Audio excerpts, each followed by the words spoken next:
Hello and welcome to the Wheel Talk podcast. My name is Abby Mickey. We are here to talk about the seventh stage of the Tour de France Femme avec Zwift. Tilda, set the scene. Well, it's quite a bit nicer than many of the recordings we've done this week. I am lying back on a deck chair next to a pool. It's not really pool weather. It's a little bit cast over, but I'm looking out on the mountains, the Alps. It is lovely. Loren, how are you feeling about this scenery? I think this is the most beautiful scenery we've had all week from the hotel. Yeah, I mean, I hope the riders got to enjoy a bit of what we saw today on the drive. Unfortunately, I think maybe they might have enjoyed it a little bit. The stage wasn't quite as hard as I think maybe some would have expected. It was taken a bit conservatively. I spoke with Christine Myers after the stage, and she said she thinks everyone's afraid for tomorrow. And they maybe have good reason to, but we will get into that soon. It was still a super, super exciting stage today with a breakaway of 6 going up the road. Marianne Vos won the intermediate sprint and secured her, win of the points jersey as long as she's able to finish the 8th stage. And it was a rider from that breakaway that was able to win the stage. Tilda, you want to tell us about our winner? Yeah, so Justine Gahira is a name that I'm sure many of you know, and some of you will know her backstory. She got into cycling quite late, as I think is true of a lot of the kind of older riders in Belgium. She's 28, and so I think that's older than Kopecky. So she kind of grew up in a generation that didn't necessarily have a lot of Belgian riders to be looking up to. And she got into it mainly through Zwift racing. She was a personal trainer before that. And yeah, she's just been on a pretty phenomenal rise the last few years. Rare for a Belgian rider. She's a fairly pure climber, and she really goes well in those races. She's won last year. She kicked off her year with a stage race victory down in Spain. And this race, she wasn't even meant to be here. She was called up on Thursday to start the race on Monday. I spoke to Jolien Dor at the finish, and she said, yeah, she picked up the phone and she said, yeah, of course I want to go, but I have had a few nights out in Paris after the Olympics.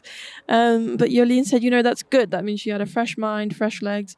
And she came here and she smashed it. Yeah, they had a plan today to go for the mountains points, but the opportunity arose to actually go for the win in the finale, and she just kind of played it to perfection. She was probably the strongest rider in that group, but it was more the way that she paced it and never gave up and was never scared of the GC group that meant she delivered herself to really the biggest win of her career and one of that team's biggest wins. She also won the mountains classification at the Giro in the final 2 stages. So she's no stranger to this classification in particular. And actually, we kind of called it, or at least you called it, Tilda, earlier in the day when we sat down for lunch. Wait, okay, Tilda, how do you say her name? Well, I say Justine Hekira. That's not how you say it in Dutch. Show me the name, and then I'll pronounce it. You're mixing up the R and the K. You're saying them the wrong way around. Okay. So you've got the right idea, but it's K and then the R. Hekira. What did I say? Roll the tape. Wait. Say it. No. But it's not Herika. It's definitely not Herika. What am I saying? Okay, how many kilometers to go do we have from here? About 52, something like that. We don't know exactly. We are in a little restaurant on the top of the climb. This is our place of work today because the press room, despite this being a very well-populated little town, is 8k away.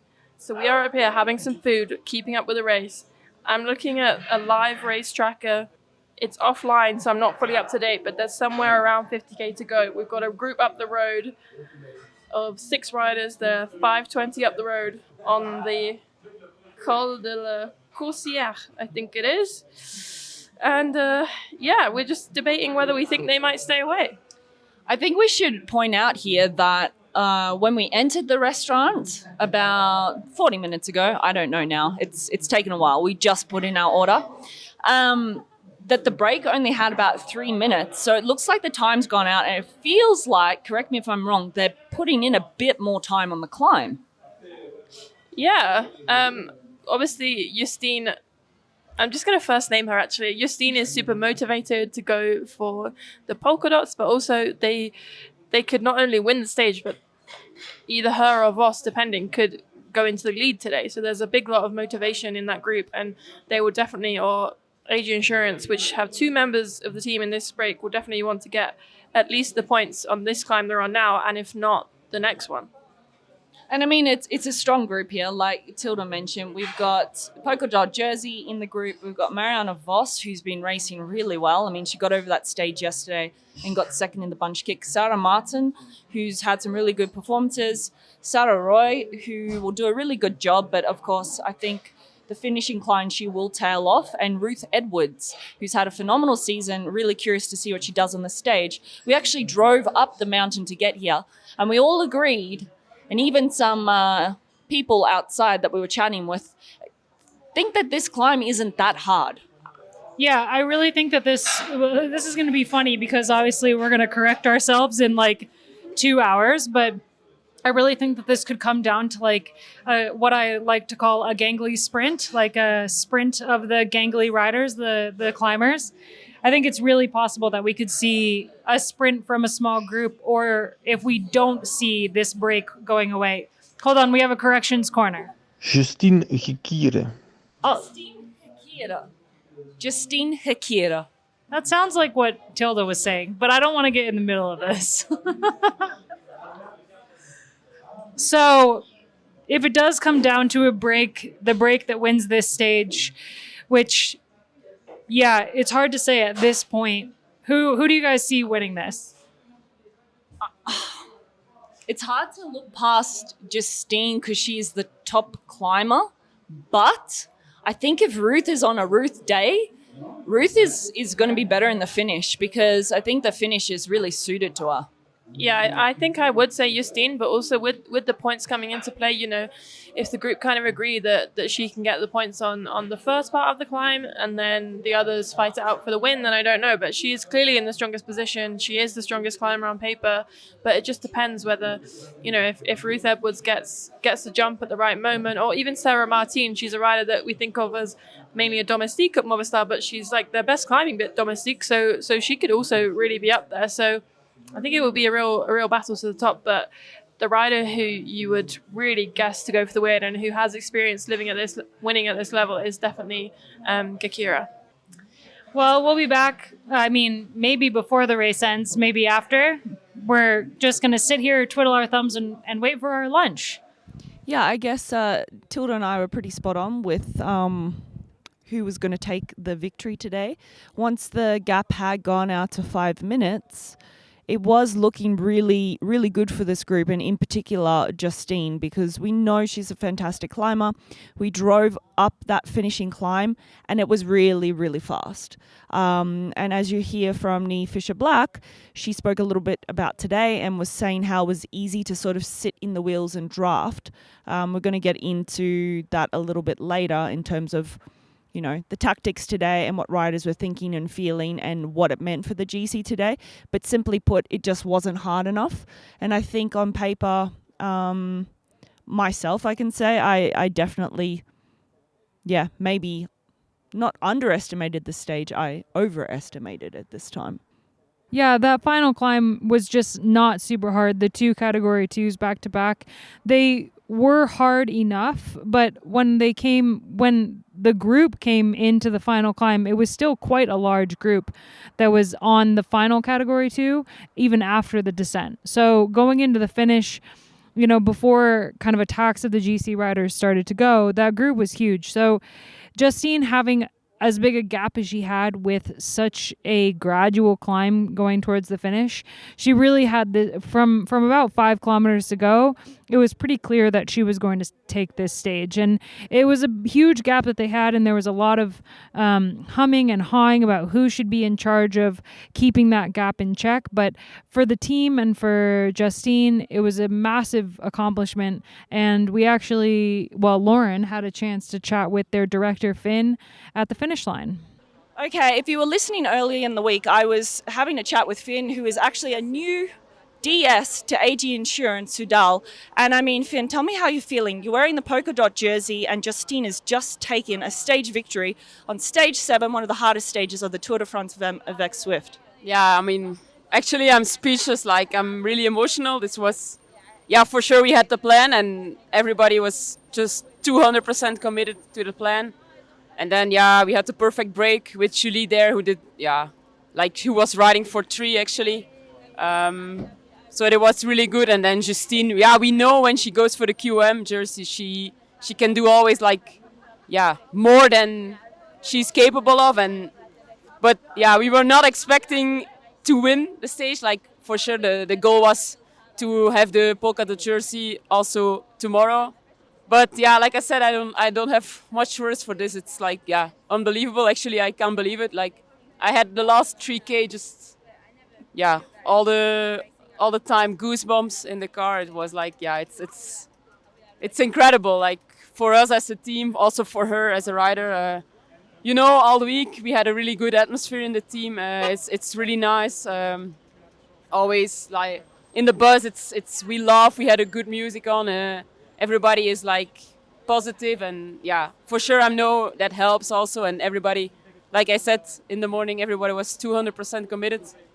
Yeah, for the plan for the polka-dot jersey, and yeah, I can only say I'm super proud of the girls, or all of them, and for sure we're gonna enjoy it tonight. What moment in the race did you realize that this could be a reality, winning the stage today?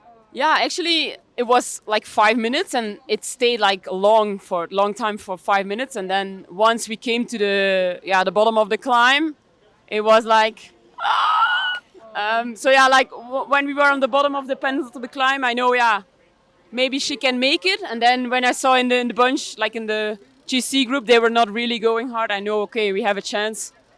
But yeah, then the last 3K was, it was so stressful in the car, and like I said, I had just goosebumps, and yeah, she just did it. I mean, it's amazing, yeah, unbelievable. And I mean, going into tomorrow, which is just going to be an epic stage, you've won a stage today. What are you expecting? I mean, for now, I'm not really thinking about tomorrow. I think we will enjoy tonight, and then we'll look onto tomorrow, and then for sure we will try to keep that polka-dot jersey, but most important now, we will just enjoy this, because for us as a team, as AG Insurance-Soudal, this is, yeah, huge.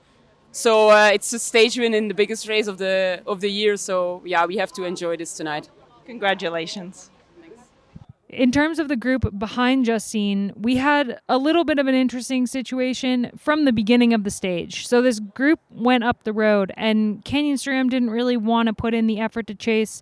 SC Worx-Protime didn't really want to put in the effort to chase. And then the gap got up to 5 minutes, and that at a certain point, they both had to put riders up the front. But it was kind of, cagey to see that both teams were like, oh, we don't want to take responsibility, which is an interesting thing we've seen SC Worx-Protime do time and time again. They don't like taking responsibility, sometimes even when they're in the lead of the race. And Canyon SRAM kind of took a leaf out of their book today. Watching the two teams and how they've kind of navigated this race, and especially these final days, they've flip-flopped positions, because normally it's SC Worx-Protime who is in the leader's jersey and kind of the one that everyone's looking at to control the stage and, do what a leader's team normally does. And Canyon SRAM is the aggressor. Think back to, Tour de Suisse, when we had Kasia Niewiadoma and Niamh Bradbury off the front of the race and in the break for 91K before they went 1-2 on the stage and really moved Bradbury up in the general classification. They're used to racing like that. They're not used to defending the lead. So today was a day that was, I think because of that flip, the break had a really good chance today. Yeah, another of the DSs I spoke to at the finish was the Canyon SRAM DS, Adam Sabo, and he did directly reference the fact that SD Worx often don't take it up when it's their responsibility in terms of them having the yellow jersey. So they really did have that in mind, and were kind of almost, I think, maybe trying to give that team a little bit of a taste of their own medicine. They did have a particular goal in mind, which was to keep the break, or to get the break within 3 minutes by the bottom of the last 2 climbs, which they did do, and that was to protect the leader's jersey from Hekira up the road. But they were kind of, they were like, we're going to give a bit of help, but not too much. And we're going to save the jersey, but we're not going to help to go for the stage win. And I think, to be honest, that is a fair thing to do. And I don't necessarily think that they always have to do as much as we expect them to do, and we can say, oh, it's their job to bring the rake back, but for them, they didn't want to go for the stage win. They didn't have the riders there to go to the stage win necessarily, except Kasia. So if their goal is to just limit the losses and save the GC, then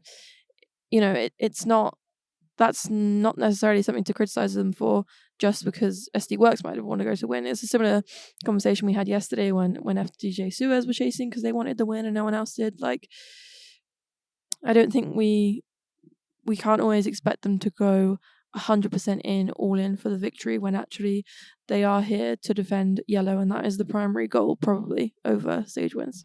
And we have an audio diary from Niamh Fisher-Black that Loren referenced where she talks a little bit about this. So let's hear from Niamh.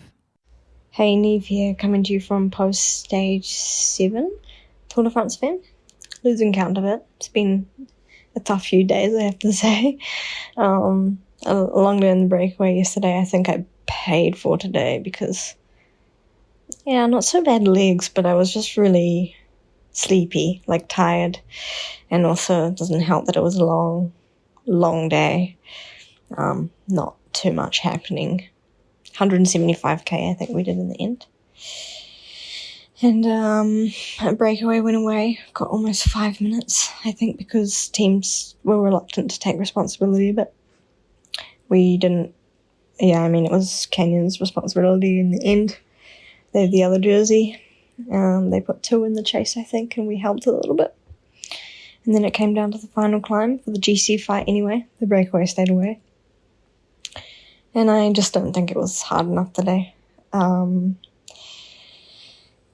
FDJ made a pace in the first part, which was hard from Grace Brown, I have to say. And then I tried to keep it up a little bit. See if they could make a difference. But it was less than 5% this climb. And in the wheels, there was a lot of drafts. It was quite easy. I felt myself. So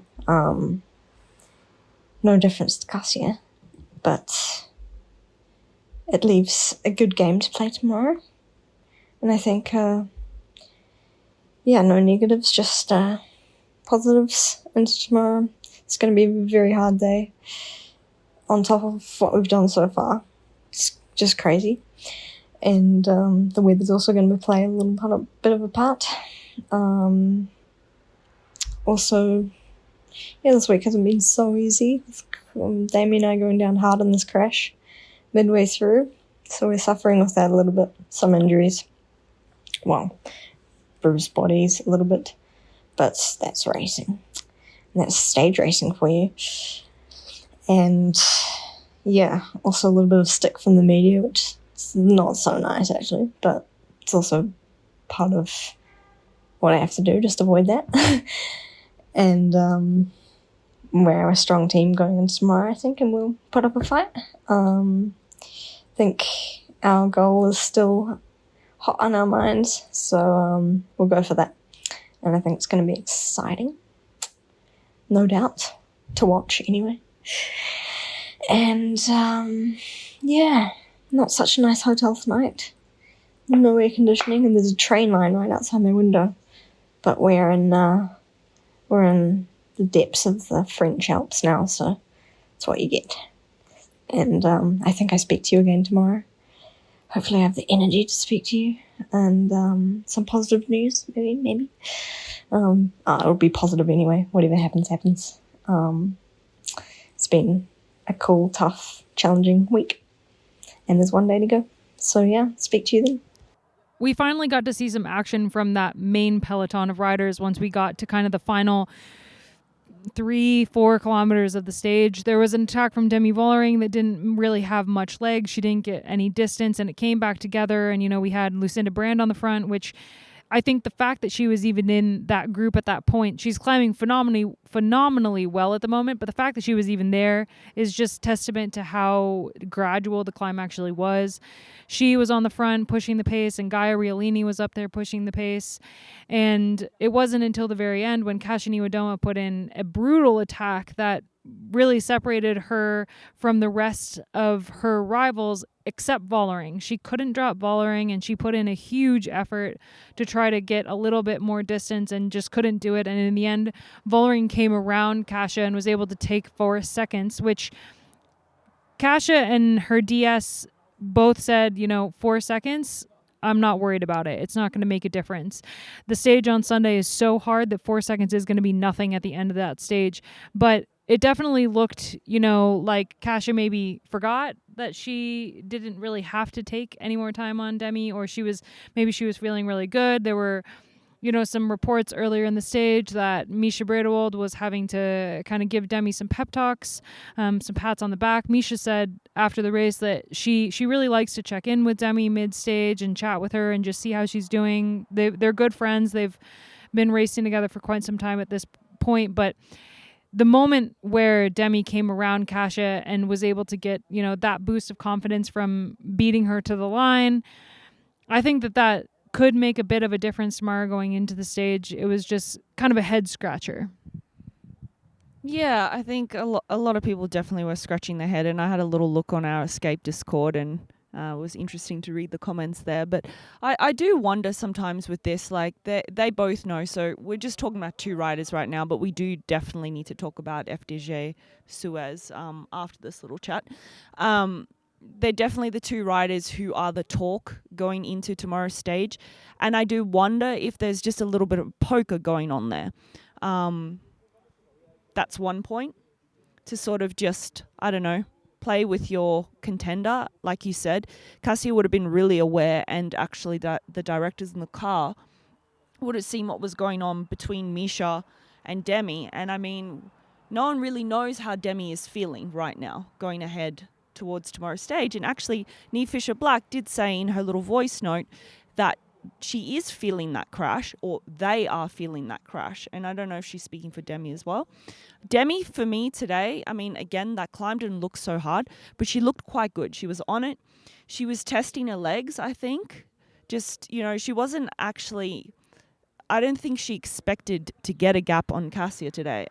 And for Kasia, I don't think she was expecting it either. I think she's just testing Demi and maybe showing her here, like, I'm ready for tomorrow. This is a battle. It's kind of like, before the boxers go onto the stage and they sort of like do that whole mano a mano thing. I don't know. That's my impression. Otherwise, I don't know what else. The only thing I can think is like Kasia isn't used to defending a jersey. So she's just doing Kasia things. Yeah, and I think weirdly both riders can kind of frame that as a success for themselves, and that's what they've kind of done post-stage.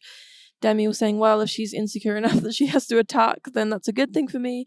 And Kasia must have thought that because Demi didn't attack, she's not feeling great. So they kind of are both looking at this as a good thing, which I'm not really sure which one is true.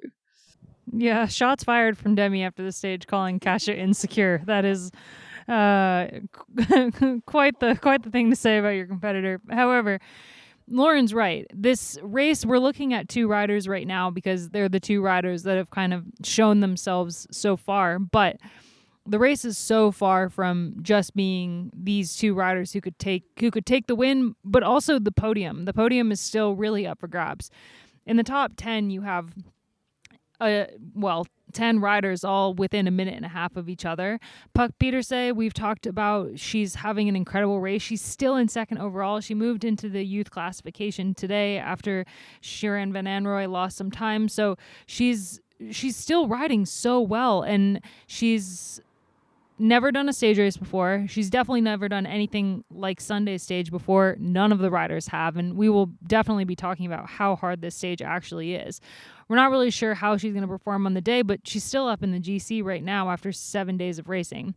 Cedrine Cabal in third. She's also a really strong climber, and she may be feeling the effects of her efforts on stage 6 tomorrow, but it's never outside the realm of possibility that she could finish in the top 5 or top 6. She's still very much in the game.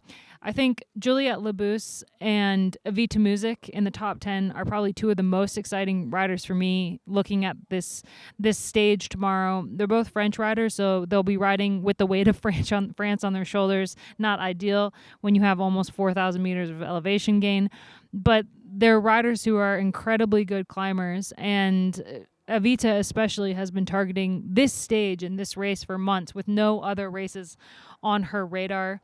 So I think there are so many riders to think about tomorrow. Paulina Rarikis, we talked about her. Unfortunately, the weather is supposed to be quite shit tomorrow, and she has been improving a lot with her descending, but I think a wet descent might take her out of the competition a bit tomorrow. But if she can remain with the leaders, coming off the Col de Glandon, then she's going to finish well on the stage and also in the general classification. There's just so much that can still happen tomorrow, even if it is, two riders that are maybe sitting above the rest. They're not that far above. Yeah, Tilda and I did a little bit of a deep dive before into the stage tomorrow. Tilda, do you want to talk to everyone about what we saw on VeloViewer a little bit?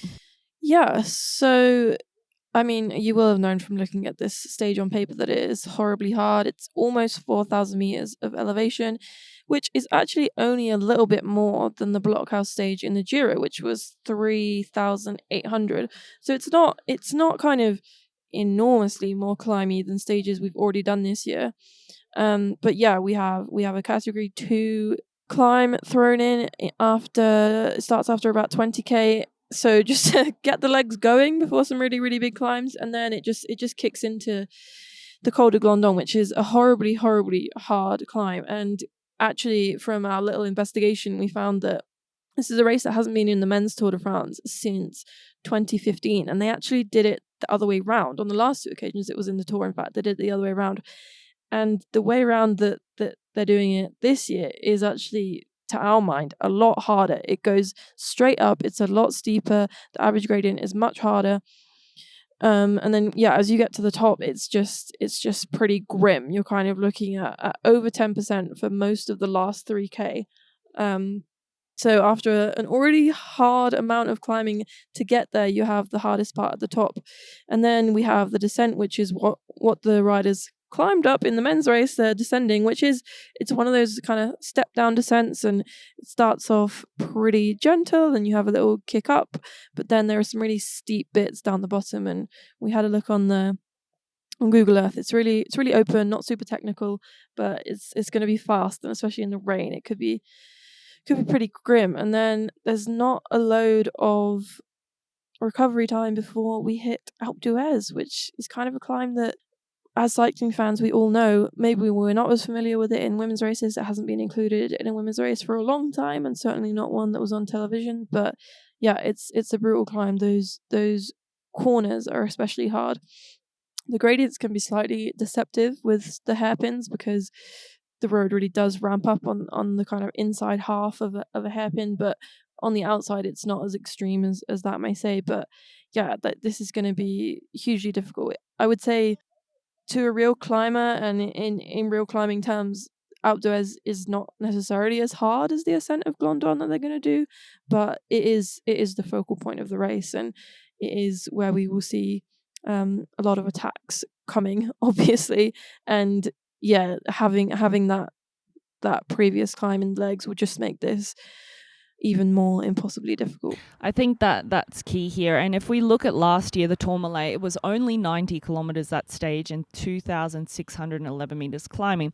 And a lot of people today in the press room or the VIP were talking about last year and the difference between Demi and Cassia, and the fact that, Demi put 1:58 into her in just 6 kilometers. But I think we're seeing a different Cassia this year anyway, so you can't really compare last year to this year, because a lot of riders have stepped up this year. Cedrine Cabal, for example, has just been on the rise.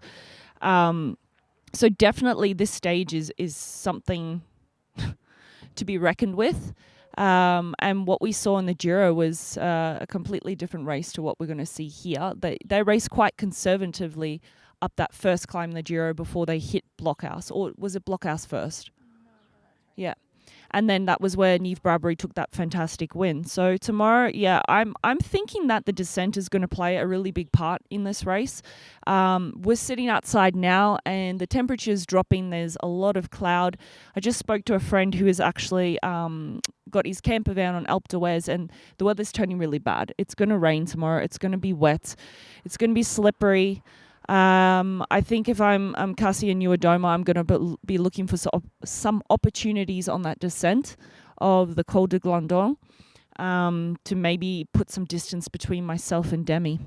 Yeah, Cassia is one of the best descenders in the peloton. So not that Demi isn't good, but Cassia has a lot more experience on her. So it'll definitely add a little bit extra to the race tomorrow. And it's going to be a really, really, really hard stage already without factoring in the weather. They've had 7 long days of racing. Today was maybe the least challenging, considering that stages 5 and 6 were deceptively really, really hard for the riders.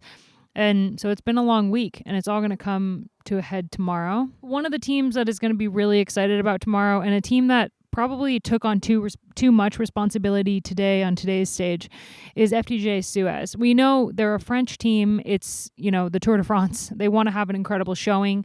But when there wasn't riders putting pressure on the race today, especially on the final 2 climbs, you had multiple teams with multiple riders in that group. You had Little Trek had 3 riders up there. Canyon SRAM had multiple riders. It was a big group with a lot of riders, and FDJ took it upon themselves to put pressure on it. The whole team is behind Avita Music winning this race, and of course that's why they're putting their riders on the front at any point where, they have an opportunity to do so. Grace Brown was phenomenal today, but there are questions about, they didn't need to do that today. They didn't need to use that energy that maybe is better spent tomorrow, but they're a team that has really, really high ambitions, and especially music tomorrow. And in doing so, FDJ Suez, I guess this is actually a really great segue, set up quite a lot of the small attacks that we saw, because they were keeping the pace really high, and then as soon as it sort of let off, we saw a few attacks. And then the most beautifully timed attack, which we kind of missed, came from, and I'm sorry if I butcher this road, Maeva Squibon attacked with 6 kilometers to go and just went off the front. No one actually second-guessed this. And I think people forgot that there was a rider between Hereke and the chasing group. She passed Voss, and then it was, I was standing, I think, on top of the VIP taking a video, and the fans were getting so excited because she's a French rider. And, I mean, when she came across the line, it was almost like she had won. Yeah, she kind of ghosted her way into pretty much the best result of her career, because we were really focused on obviously the race leader and then the riders who were battling it for GC, but that was a huge ride from her. And it may have been that they let her go because they kind of underestimated her, but for a 22-year-old rider on Arkea on her first year of riding for that team, it is a huge ride, and not just for her but for the whole team. They were actually the best represented team in the top 15.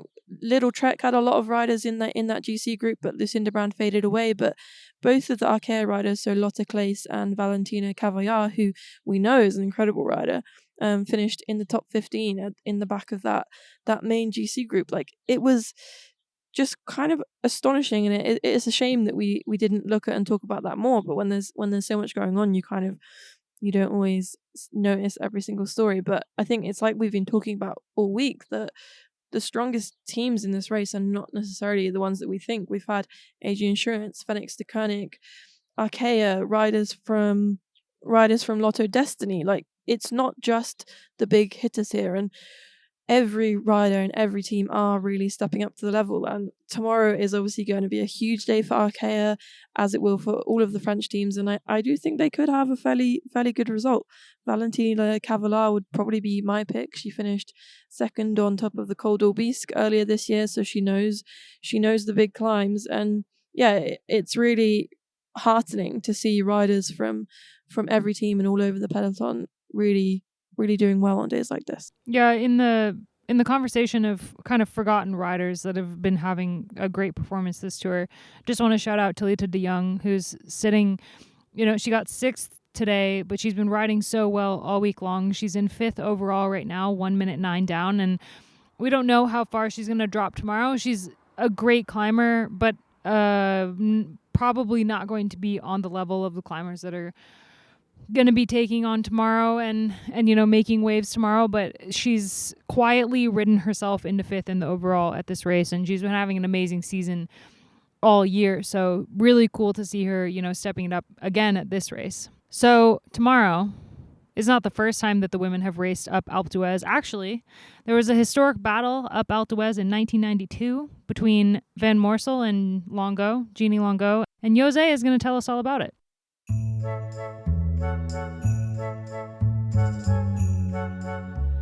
It's the final day of the Tour de France Femmes, but we have a major mountaintop finish for you to enjoy. It's the Alpe d'Huez. As a Dutch person, I grew up with this mountain being the Dutch mountain. In the history of the men's race, many Dutch riders won on this famous climb. It is also the location of one of the biggest annual fundraisers for cancer. It's called Alpe d'Huez, zes meaning 6 in Dutch.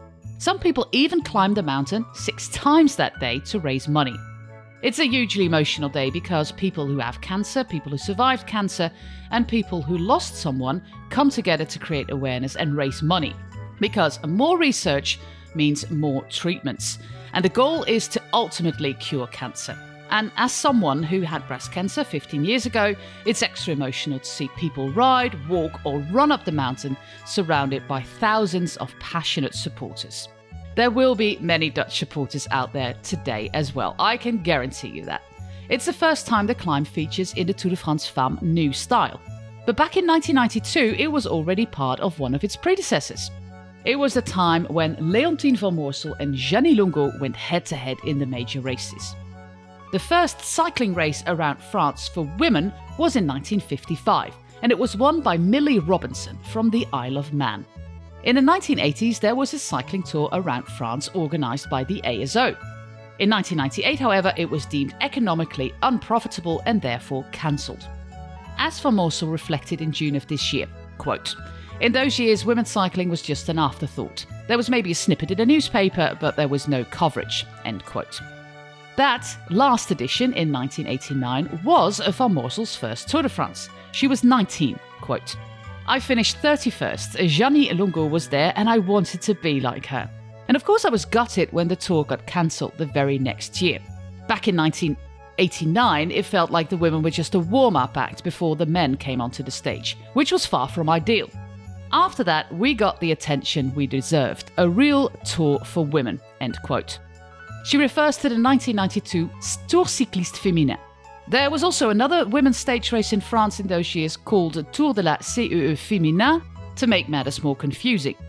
But after this short and therefore very incomplete history of the women's race around France, it's back to the Alpe d'Huez. In 1992, Van Moorsel was the reigning world champion.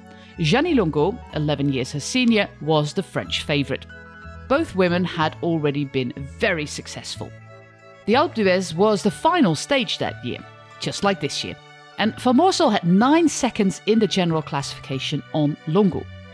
The final kilometers of the climb looked like a long track sprint, including sur place. And this happened no less than 4 times when Longo wanted to force the lead upon Van Moorsel. But the Dutch rider didn't take the bait and kept her legs still. In the end, it was Longo who opened the sprint and Van Moorsel who passed her in the final meters to win the race. Longo was furious at the passive attitude of the world champion, but Van Moorsel just stuck to the plan she and her team manager had made. If only we could have seen that race. Today, we will see the final battles on the slopes of Alpe d'Huez to conclude this year's Tour de France Femmes avec Swift. It also concludes my last entry. Thanks for reading and thanks for listening. Thanks for the lovely reactions.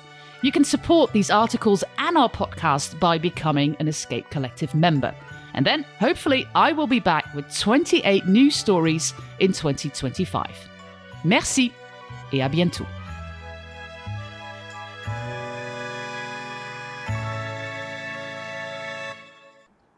And one rider who will not be riding up the climb tomorrow and is gutted not to be racing, but is still going to be putting in the hard work for her team is Amanda Spratt. Let's hear from her. Hey everyone, Spratty Spratt from the Lidl Trek team coming to you once again from the Tour de France. Stage 7 is done. The biggest news is that it appears I will be able to actually join the staff karaoke nights coming up now, as me and my broken hand unfortunately DNF'd today after about kilometre 60, I think it was. So yeah, honestly, that was really disappointing. I've been battling for a few days now trying to get through and somehow manage it, but in the end I kind of felt like I couldn't control my bike properly. My back was going out, a lot of pain in the hand. So in the end I tried to do a job in the last part to put Lizzie and Gaia in position for the climb, and then I was dropped in the gruppetto, and then pretty soon after that I jumped in the car. So it's actually super disappointing to finish one stage before Alpe d'Huez. It would have been a dream to race up that. So yeah, that's really sad and not the way that I wanted the tour to go. But Shireen and Gaia were both up there in the final, so I'm really proud of them and excited for what they can do tomorrow. I think they've really trained hard for those climbs, so I'll be there cheering. And if you look out on TV for me, I still have the chance to be famous tomorrow, as I'm actually joining the feed zone crew.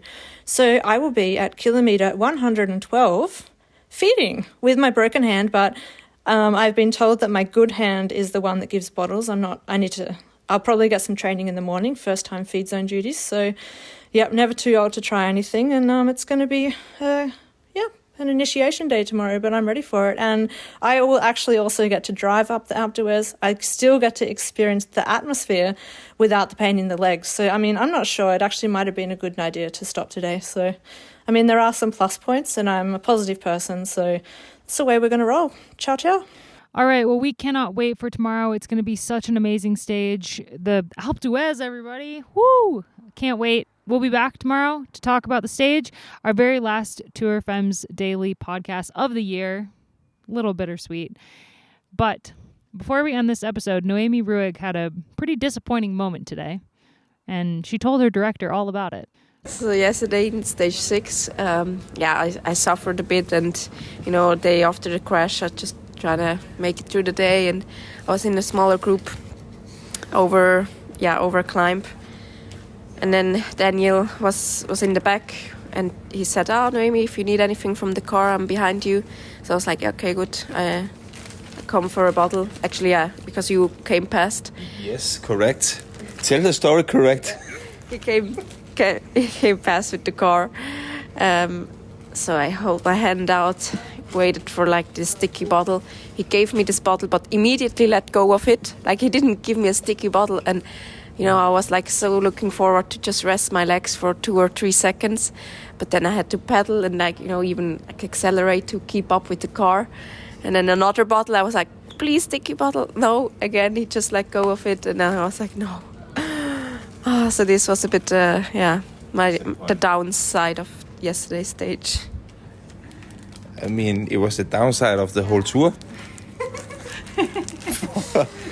Because she must have been angry because she confronted me 8 o'clock in the evening after. So it must have been bad. Yeah. I almost couldn't sleep at night afterwards. Because then the other girls, I saw it, afterwards they took also a bottle and they were all super sticky. So I was like, shit. Daniel, please next time make my life a bit easier.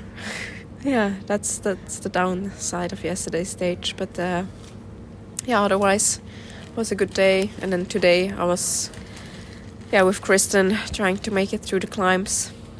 We tried to just stay together, motivate each other. I poured some ESO over my body. This was the downside of today's stage. But otherwise it was okay day making it through. The crowds were amazing. Okay, that's it from us. We'll be back tomorrow, potentially on Alpe d'Huez, with everything that happens. Thanks, everyone, for listening. And if you're not a member of the Escape Collective, consider signing up. We've got some great stuff over there today. Tilda wrote about our winner. We broke down the general classification. Tilda's femininity piece in the Peloton is up, and it is fantastic. Highly recommend that everyone checks that out. EscapeCollective.com. Thanks for listening.